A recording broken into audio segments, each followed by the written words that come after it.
I don't have a table saw, but let me show you a little trick I developed to help me get very straight cuts. I have a rotary saw, I have my piece of MDF, and what I've done is clamped an aluminum strip to the MDF, and it's spaced an inch away from where I need my cut to be. The guide on the rotary saw has an inch spacer, so if I run the edge of my rotary saw along the edge of this, I should end up with a very straight cut that gets me the right thickness that I want.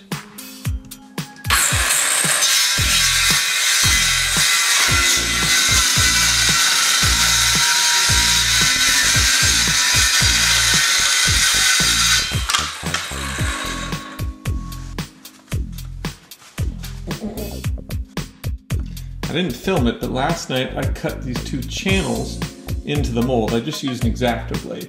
One of them is for resin, one of them is a vent for air.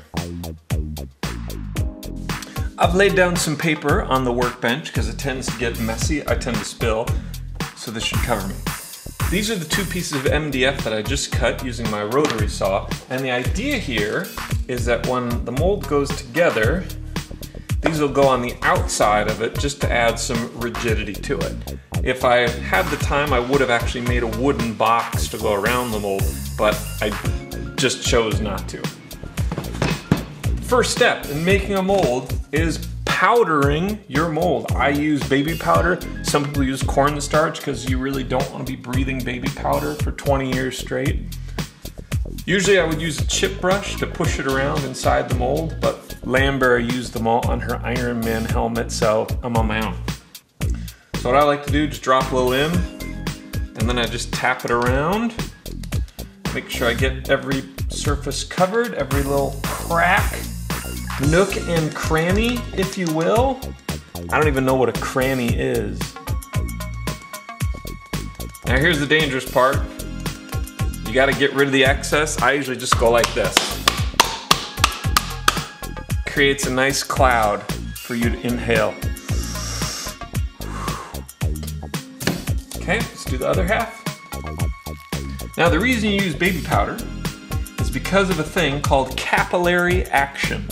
And what happens is the powder will actually draw the resin into smaller corners and tiny parts. This mold's actually pretty simple. It doesn't have like a lot of pits and complex crannies.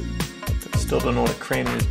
But if it had that, the baby powder would draw the resin into it.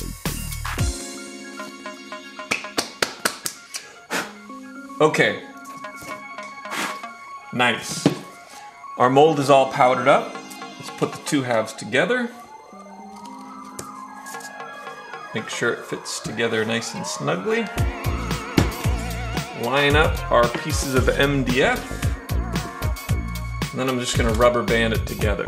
And what you don't want to do is rubber band it so tight that the mold distorts from being squished. If you don't have rubber bands, you can use clamps or whatever. Whatever, dude.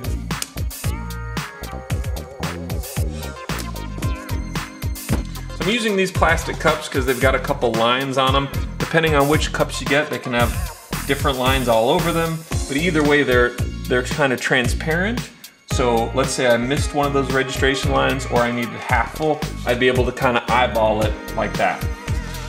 I'm using Smooth On Smooth Cast 300. It cures pretty quickly, it's white, and it sands nicely, and it doesn't stink. Start with part A. Shake well.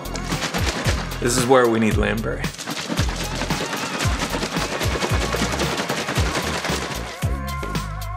And eye protection.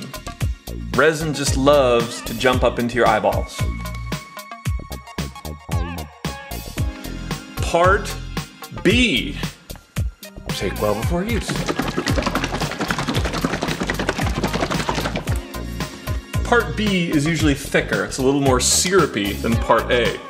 What I like to do is always pour part A into part B.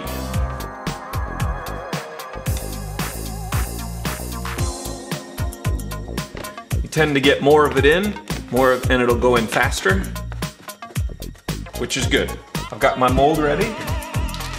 I'm gonna mix using popsicle sticks, and I'm gonna put on latex gloves.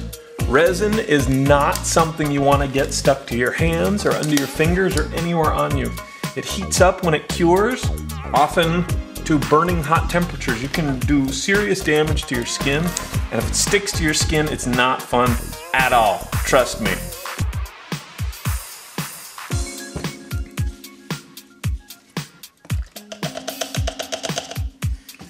If I had a funnel, I would use that. In fact, this may turn into an episode of, oh look, he spilled all the resin.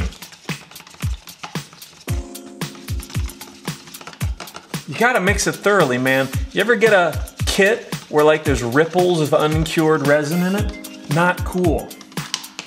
So mix thoroughly, but don't mix too long or otherwise it's gonna kick while it's in the cup.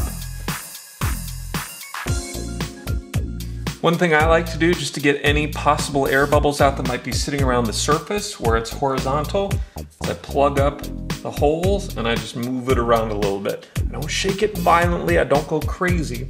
Just give it a little bit of movement to get any bubbles that might be trapped up in the corners. All right, it's been about another 10 minutes. Let us pull this apart and see how it came out.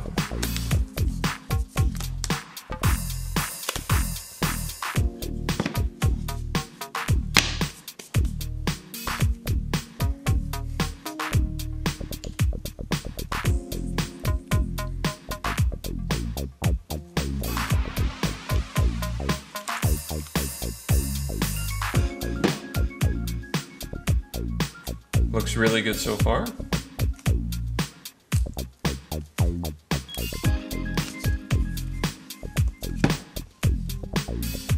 Yep, I am immensely pleased. Another thing I want to talk about while I've got you guys here is the molds. When you're storing the molds, you'll always want to lay them flat and even keep them together. Now there's some dangers to that, like if it was a bigger mold, you could risk this sagging in like that. Whenever possible, I like to store them flat. RTV rubber has a memory to it, so if you store it like that, after a little while, it will hold that shape forever. Store them flat. Well, that's about it for now. I'm gonna get to work cleaning up this sprue and seeing how fast I can get this into a condition that I can use it.